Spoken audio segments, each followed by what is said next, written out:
Welcome back to my YouTube channel. ಇವತ್ತಿನ vlog ಏನಂತ ನಿಮಗೆ ತಮ್ಮನೇಲಿ ನೋಡಿ ಗೊತ್ತಾಗಿರುತ್ತೆ. ಸೊ ರಾತ್ರಿಯಿಂದನೂ ಪ್ರಿಪ್ರೇಷನ್ನು ಅದು ಇದು ಎಲ್ಲ ಆಯಿತು. ಒಂದು 12 ಹಂಗೆ ಮಲಗಿಬಿಟ್ಟೆ. ನನಗೆ ಒಂದು 2 ವೀಕ್ಸಿಂದನೂ ಅಷ್ಟು ಹುಷಾರಿಲ್ಲ. ಅಂದರೆ ಈ ಕಾಫು, ಒಂದು ಸ್ವಲ್ಪ ಫೀವರ್ ಆಗೋದು, ಕೋಲ್ಡ್ ಈ ಥರ. ಸೊ ನಿನ್ನೆ ಫುಲ್ ಟಯರ್ಡಾಗಿ ಸ್ವಲ್ಪ ಪ್ರಿಪ್ರೇಷನ್ ಮಾಡಿ ನಾನು ಮಲ್ಕೊಂಬಿಟ್ಟೆ. ಮಲಗಿ ಈಗ ಆಲ್ರೆಡಿ 9:30 ಆಗಿದೆ. ಇವಾಗ ಎದ್ದಿದ್ದೀನಿ. ನಮ್ಮ ಮನೆಯಲ್ಲೆಲ್ಲ ಪೂಜೆ ಎಲ್ಲ ಆಗಿದೆ. ಸೊ ಹಾಗೆ ಏನಂದರೆ ನಿನ್ನೆ ರಾತ್ರಿ ಏನೇನು ಪ್ರಿಪ್ರೇಷನ್ ಮಾಡ್ಕೊಂಡ್ವಿ ಅದೆಲ್ಲ ವೀಡಿಯೋಸ್ ಕ್ಯಾಪ್ಚರ್ ಮಾಡಿದ್ದೀನಿ. ಆಮೇಲೆ ನನ್ನ ತಮ್ಮನ ಬೆಳಗ್ಗೆ ಎದ್ಬಿಟ್ಟು ಅವನೊಂದಿಷ್ಟೆಲ್ಲ ಕ್ಯಾಪ್ಚರ್ ಮಾಡಿದ್ದಾನೆ. ಅದನ್ನೆಲ್ಲ ಶೇರ್ ಮಾಡ್ಕೊಳ್ತೀನಿ ನಿಮ್ಮ ಜೊತೆ. ಸೊ ನಿಮ್ಗೆ ಇಷ್ಟ ಆಗುತ್ತೆ ಅಂತ ಅಂದ್ಕೊಂಡಿದ್ದೀನಿ. ಇಷ್ಟ ಆದರೆ ಲೈಕ್ ಮಾಡೋದನ್ನ ಮರಿಬೇಡಿ, ಓಕೆನಾ? ಇದೇನಪ್ಪ ಇದು ವರಮಹಾಲಕ್ಷ್ಮಿ ಹಬ್ಬ ಆಗಿ ಇಷ್ಟು ದಿನ ಆಯಿತು, ಇವರು ಇವಾಗ ವ್ಲಾಗ್ ಆಗ್ತಿದ್ದಾರೆ ಅಂದ್ಕೊಳ್ತಿದ್ದೀರಾ. ನಾನು ಆವಾಗಲೇ ಹೇಳ್ದಂಗೆ ಸ್ವಲ್ಪ ನಂದು ಹೆಲ್ತ್ ಇಶ್ಯೂಸು ಆಗ್ತಾಯಿತ್ತು, ಏರುಪೇರು ಆಗ್ತಾಯಿತ್ತು. ಸೊ ಹಾಗಾಗಿ ಡಿಲೇ ಆಗ್ತಾಯಿದೆ. ಸೊ ಬನ್ನಿ, ನಾನು ಆವಾಗಲೇ ಹೇಳ್ದಂಗೆ ನಾನು ನೈಟ್ ಇದನ್ನೆಲ್ಲ ಮಾಡ್ತಾಯಿದ್ರು ನಮ್ಮಮ್ಮ. ನಾನು ಸ್ವಲ್ಪ ಹೆಲ್ಪ್ ಮಾಡಿಬಿಟ್ಟು ಮಲಗಿಬಿಟ್ಟೆ. ವರಮಹಾಲಕ್ಷ್ಮಿ ಹಬ್ಬನ ಯಾಕೆ ಆಚರಿಸ್ತೀವಿ ಅಂದರೆ, ಇದು ಒಂದು ಹಬ್ಬ ಅನ್ನೋದಕ್ಕಿಂತ ಇದೊಂದು ವ್ರತ.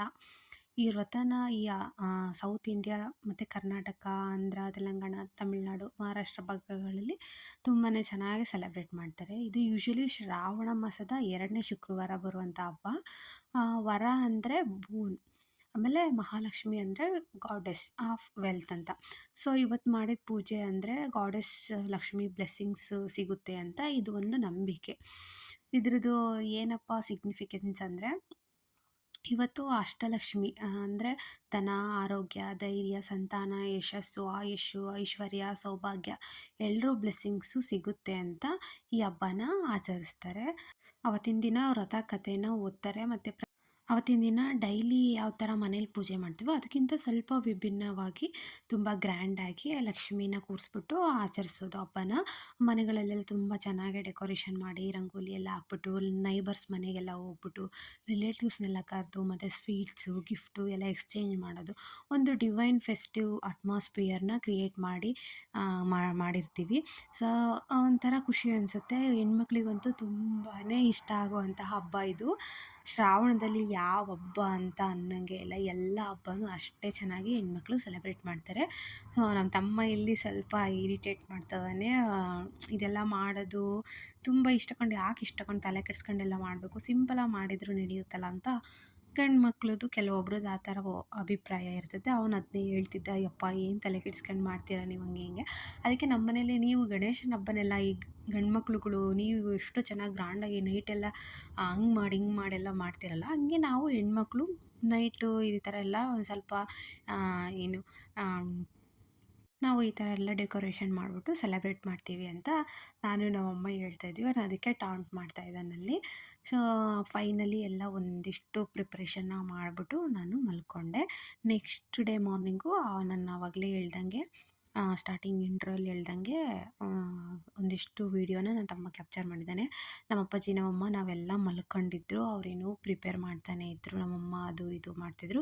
ನಮ್ಮಮ್ಮ ಮಾಡ್ತಿದ್ರೆ ನಮ್ಮ ಅಪ್ಪಾಜಿ ಆಬ್ವಿಯಸ್ಲಿ ಸುಮ್ಮನೆ ಹೆಲ್ಪ್ ಮಾಡಲೇಬೇಕಾಗ್ತೈತೆ ಕೂತ್ಕೊಂಡು. ಅದಕ್ಕೆ ಮಾಡ್ತಾಯಿದ್ರು, ಯಾಕೆಂದರೆ ಟೈಮ್ ತುಂಬ ಆಗ್ಬಿಡುತ್ತೆ. ಅಂದರೂ ಕೂಡ ನಮ್ಮಮ್ಮ ಅವತ್ತು ರಾತ್ರಿ ದಿನ ಎಲ್ಲ ಫುಲ್ ಮಲಗೇ ಇಲ್ಲ. ಅದು ಕೆಲಸ ಇದು ಕೆಲಸ ಟೈಮ್ ಆಗಿಬಿಡುತ್ತೆ, ಮತ್ತು ಲೇಟ್ ಆಗಿಬಿಡುತ್ತೆ ಪೂಜೆ ಅಂತ ನೈಟೆಲ್ಲ ಮಾಡಿಕೊಂಡು ಒಂದು ಹಾಫ್ ಆನ್ ಅವರ್ ಕೂಡ ಮಲಗಿಲ್ಲ ಅನಿಸುತ್ತೆ. ಅಷ್ಟರೊಳಗೆ 4 ಗಂಟೆ ಆಗೋಗಿದೆ. ಈ ಅಲಂಕಾರ ಮಾಡೋದ್ರಲ್ಲಿ ಎಷ್ಟು ಖುಷಿ ಅನಿಸ್ತಾ ಇರುತ್ತೆ. ಪ್ರತಿ ವರ್ಷಕ್ಕೂ ಒಂದೊಂದು ಥರ ಒಂದೊಂದು ಚೇಂಜಸ್ ಮಾಡಬೇಕು ಅಂತ ಅನ್ನಿಸ್ತಾ ಇರುತ್ತೆ. ಸೊ ಹಾಗಾಗಿ ನಮ್ಮ ಮನೆಯಲ್ಲೂ ಪ್ರತಿ ವರ್ಷವೂ ಏನಾದರೂ ಒಂದು ಚೇಂಜಸ್ ಮಾಡ್ತಾನೆ ಇರ್ತೀವಿ. ಫೈನಲ್ಲಾಗಿ ಲಕ್ಷ್ಮಿಯವ್ರು ಈ ಥರ ಕಾಣಿಸ್ತಿದ್ರು.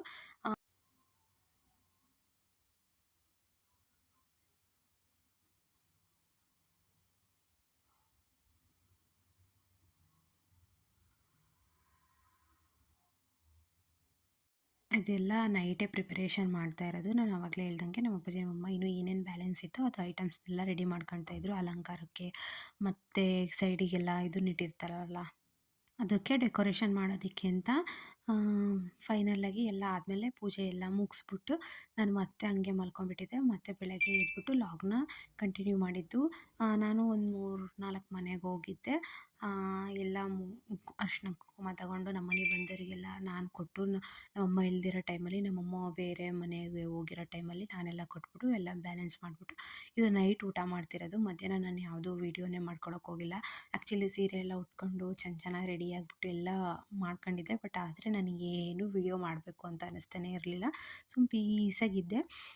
ಇದು ನೆಕ್ಸ್ಟ್ ಡೇ ಮಾರ್ನಿಂಗು ರಕ್ಷಾಬಂಧನ ಇತ್ತು ಸ್ಯಾಟರ್ಡೆ. ಸೊ ಆವತ್ತು ನಾವು ಟೆಂಪಲ್ಗೆ ಶ್ರಾವಣ ಅಲ್ವಾ, ಸೊ ಹಾಗಾಗಿ ಟೆಂಪಲ್ಗೆ ಹೋಗಿ ಬರೋಣ ಅಂತ ಹೊರಟಿದ್ವಿ. ನಮ್ಮ ಅಪ್ಪಾಜಿಯವ್ರ ದೇವಸ್ಥಾನ ಸಂತೆಬೆನ್ನೂರು ಹತ್ರ ತೋಪೇನಹಳ್ಳಿ ಅಂತ ರಂಗಸ್ವಾಮಿ ದೇವಸ್ಥಾನ.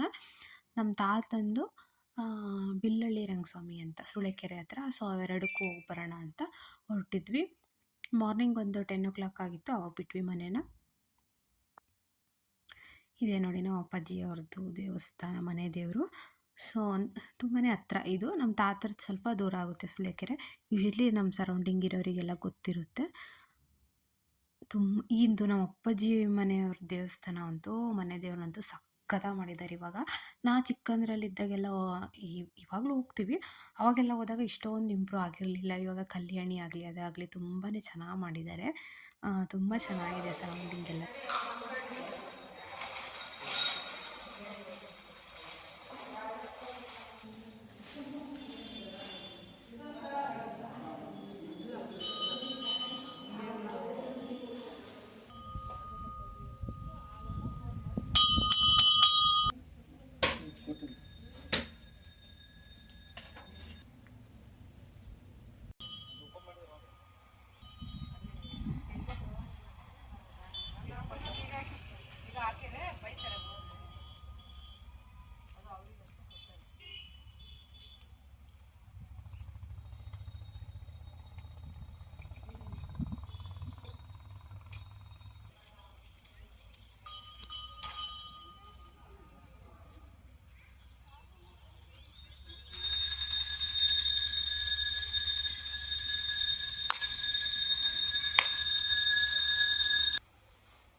ಇಲ್ಲಿರೋದು ಒಂದು ದೇವಸ್ಥಾನ ಅಲ್ಲ, 5 ದೇವಸ್ಥಾನಗಳಿರೋದು. ಸೊ ಅದು ಒಂದು, ಮತ್ತು ಜೊತೆಗೆ ಕಲ್ಯಾಣಿ ಹತ್ರ ಯಾರನ್ನೂ ಬಿಡಲ್ಲ, ಏಕೆಂದರೆ ಜನ ಎಲ್ಲ ಗಲೀಜು ಮಾಡಿಬಿಡ್ತಾರೆ ಅಂತ.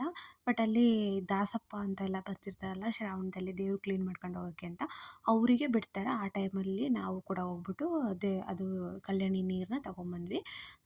5 ದೇವಸ್ಥಾನ ಅಂದೆಲ್ಲ, 5 ದೇವಸ್ಥಾನಕ್ಕೂ ಅಲ್ಲಿ ಪೂಜೆ ನಡೆಯುತ್ತೆ. ಅಂದರೆ ಮಾಡಿಸ್ಕೊಂಬರ್ಬೇಕು ನಾವು ಕೂಡ. ಹಂಗಾಗಿ ತುಂಬಾ ಟೈಮ್ ತಗೊಳುತ್ತೆ. 1 ಅವರ್ ಮೋರ್ ದೆನ್ 1 ಅವರ್ ಆಗ್ಬಿಡುತ್ತೆ ಅಲ್ಲೇ. ಸೊ ನಾವೆಲ್ಲ ದೇವಸ್ಥಾನಕ್ಕೆ ಹೋಗ್ಬಿಟ್ಟು ದರ್ಶನ ಮಾಡಿಕೊಂಡು ಪ್ರಸಾದ ತಗೊಂಡು ನೆಕ್ಸ್ಟು ನಾವು ಹೋಗಿದ್ದು ನಮ್ಮ ತಾತ ಮನೆ ದೇವರಿಗೆ. ಇಲ್ಲಿಗೂ ಒಂದು ಮೋರ್ ದೆನ್ 45 ಮಿನಿಟ್ಸ್ ಬೇಕು ರೀಚ್ ಆಗೋದಕ್ಕೆ. ರಂಗಸ್ವಾಮಿನೇ ದೇವರು. ಇಲ್ಲೂ ಕೂಡ ತುಂಬ ಚೆನ್ನಾಗಿದೆ. ತುಂಬ ಚೆನ್ನಾಗಿ ಇಂಪ್ರೂವ್ ಮಾಡಿದ್ದಾರೆ ಇಲ್ಲೂ.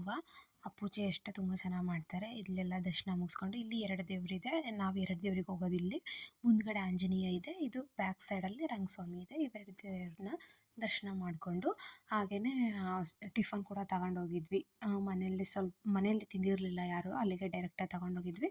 ಅಲ್ಲೆಲ್ಲ ಹೋಗ್ಬಿಟ್ಟು ದರ್ಶನ ಎಲ್ಲ ಮುಗಿಸಿ ಡೈರೆಕ್ಟಾಗಿ ನಾವು ತಾತ ಅವ್ರ ಮನೆ ದೇವರು ಏನಿದೆಯಲ್ಲ ನಮ್ಮ ತಾತರದು, ಅಲ್ಲೇ ಹೋಗ್ಬಿಟ್ಟು ಪ್ರಸಾದ ಅಲ್ಲ, ಟಿಫನ್ ಮಾಡ್ಕೊಂಡು ಹೋಗಿದ್ವಲ್ಲ ಅದನ್ನು ತಿಂದ್ಬಿಟ್ಟು ವಾಪಸ್ ಮನೆಗೆ ಬರೋದ್ರೊಳಗೆ ಆಲ್ಮೋಸ್ಟ್ 4:30 ಆಗಿತ್ತು. ಅಷ್ಟರಲ್ಲಿ ನನ್ನ ತಮ್ಮ ಕೂಡ ಬಂದ, ಅಂದರೆ ಕಿರಣ್ ಅಂತ ಇವನು.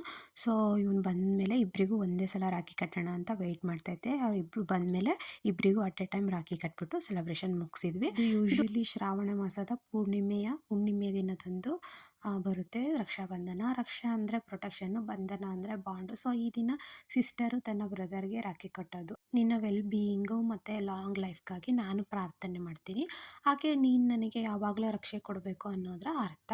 ಸೊ ರಾಖಿ ಹಬ್ಬ ಅಂದರೆ ಕೇವಲ ಟ್ರೆಡಿಷ್ನಲ್ ಮಾತ್ರ ಅಲ್ಲ, ಸೊ ಅದು ಒಂದು ಎಮೋಷ್ನಲ್ ಬಾಂಡ್ ಸೆಲೆಬ್ರೇಷನ್ ಆಗಿರುತ್ತೆ. ಸಿಸ್ಟರ್ ಬ್ರದರ್ ರಿಲೇಷನ್ ಸ್ಟ್ರಾಂಗ್ ಮಾಡೋ ಒಂದು ಫೆಸ್ಟ್ ಅದು. ಅದ್ರ ಜೊತೆಗೆ ಹ್ಯಾಪಿನೆಸ್ನ ಶೇರ್ ಮಾಡೋ ಒಂದು ಆಪರ್ಚುನಿಟಿ ಕೂಡ ಸಿಕ್ಕಿರುತ್ತೆ ನಮಗವತ್ತು. ರಾಖಿ ಹಬ್ಬದ್ದು ನನಗೆ ಗೊತ್ತಿರೋಷ್ಟು ಇನ್ಫಾರ್ಮೇಷನ್ನ ನಿಮ್ಮ ಜೊತೆ ಶೇರ್ ಮಾಡ್ಕೊಂಡಿದ್ದೀನಿ. ಈ ವ್ಲಾಗ್ನ ರಾಖಿ ಹಬ್ಬದ ಜೊತೆಗೆ ಎಂಡ್ ಮಾಡೋಣ ಅಂತಲೂ ಅಂದ್ಕೊಂಡಿದ್ದೀನಿ. ಐ ಹೋಪ್ ಈ ವ್ಲಾಗ್ ನಿಮಗೆ ಇಷ್ಟ ಆಗಿರುತ್ತೆ ಅಂದ್ಕೊಳ್ತೀನಿ. ಇಷ್ಟ ಆಗಿದ್ದರೆ like, share, comment and subscribe ಮಾಡೋದನ್ನ ಮರಿಬೇಡಿ.